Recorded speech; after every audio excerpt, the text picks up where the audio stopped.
dress appropriately. Now, I think only maybe 1 or 2 people might know what I'm referring to. So, Greenwich Village, beatnik, all in black, reading. Who knows that? Who knows? Neil, work with me. Okay. Everyone else, Google it.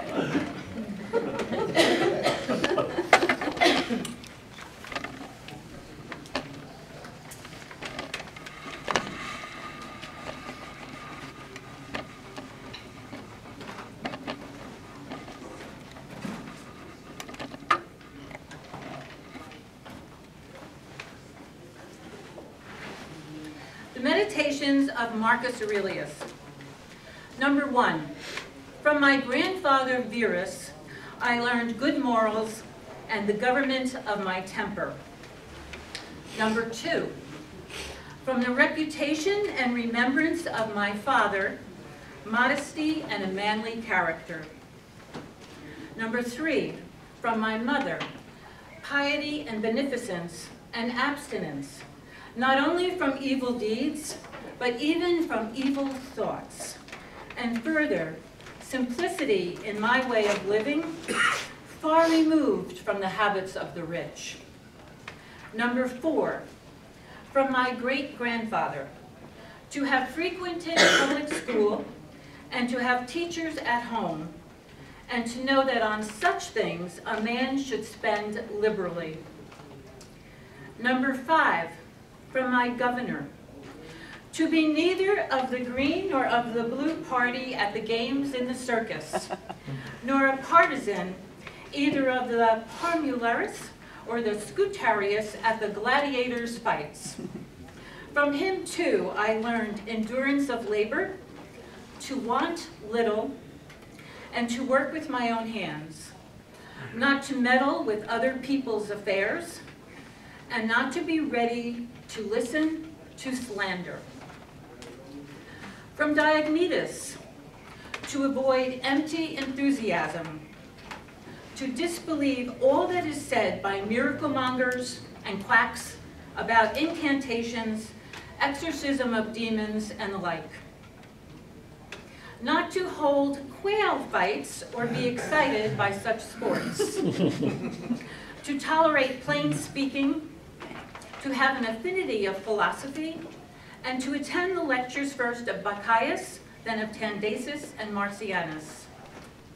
To write essays from a young age, to love the camp bed, the high blanket, and all else involved in Greek training.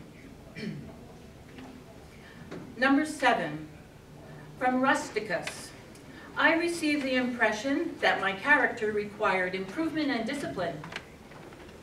From him I learned not to be led astray by sophistic emulation, or to writing on speculative matters, nor to delivering little hortatory orations, or showing myself off as a man who practices much discipline, or does benevolent acts in order to make a display.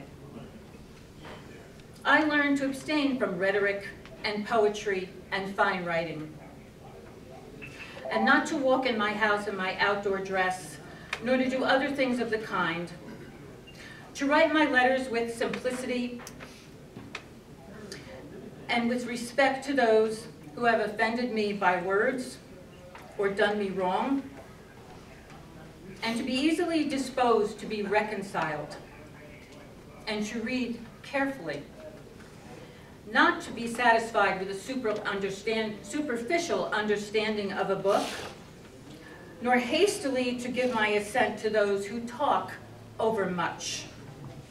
I am indebted to him for being acquainted with the discourses of Epictetus, which he communicated to me out of his own collection.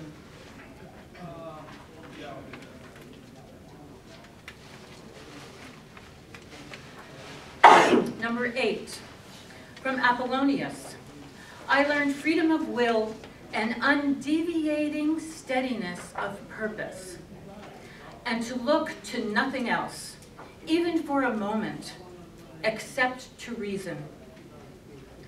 To be always the same, in sharp pains, on the occasion of the loss of a child, in long illness, to see clearly in a living example that the same man can be both resolute and yielding, and never peevish in his instructions. To have had before my eyes a man who clearly considered his experience and his skill in expounding philosophical principles as the smallest of his merits. From him I learned, too, how to receive from friends what are esteemed favors without being humbled by them or letting them pass unnoticed. Number 9, from Sextus. I learned a benevolent disposition and the example of a family governed in a fatherly manner. The idea of living conformably to nature and gravity without affectation, and to look carefully after the interest of friends and tolerate ignorant persons and those who form opinions. He had the power of readily accommodating himself to all, so that intercourse with him was more agreeable than any flattery. And at the same time, he was highly venerated by those who associated with him. And he had the faculty both of discovering and ordering in an intelligent and methodical way. The principles necessary for life, and he never showed anger or any other passion, but was entirely free from passion, and also most affectionate.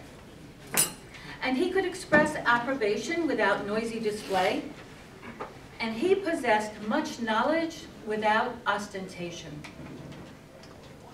Number 10, from Alexander the Grammarian. To refrain from fault-finding, and not in a reproachful way. To elude those who utter any barbarous or solistic or strange-sounding expression, but dexterously introduce the very expression that ought to have been used as an answer, or giving confirmation, or an inquiry about the thing itself. Number 11.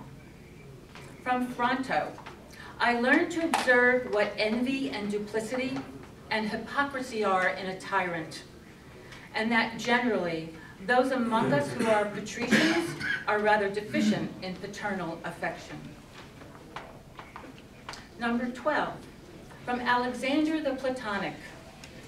Not frequently, nor without necessity, I learned to say to anyone, or to write a letter, that I have no leisure, nor continually to excuse the neglect of duties